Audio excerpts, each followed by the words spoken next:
Com anem? Avui vídeo senzill. Parlarem del final d'un cultiu i del començament de l'altre. Som-hi! Per començar, fem una mica de publicitat gratuïta a Hort de Butxaca. Gràcies per la samarreta, Genís. I mireu les fulles. Les patateres ens han dit fins aquí hem arribat. A terra segur que haguessin durat més. Com aquella d'allà al fons, la veieu? Encara està ben maca perquè està en un test més gran. I a poc alguna va caient. No farem un gran plat de patates fregides, però un platet de patates així al forn, o fins i tot una mica fregideta, sí que cauran.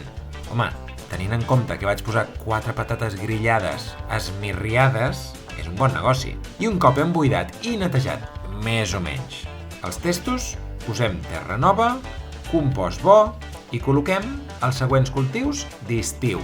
En aquest cas, tomàquets cirerol, vinguts del Cherry Challenge d'aquest any, que per cert, 18 persones a la meva escola han volgut participar i ara estan cultivant tomàquets cherry a casa seva. Un aplaudiment!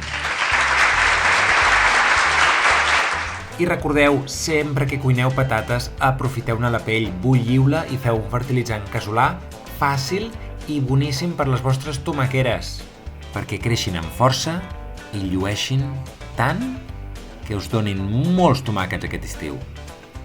I per acabar, us deixo amb aquestes imatges de l'hort urbà al balcó. Apa doncs, fins la propera!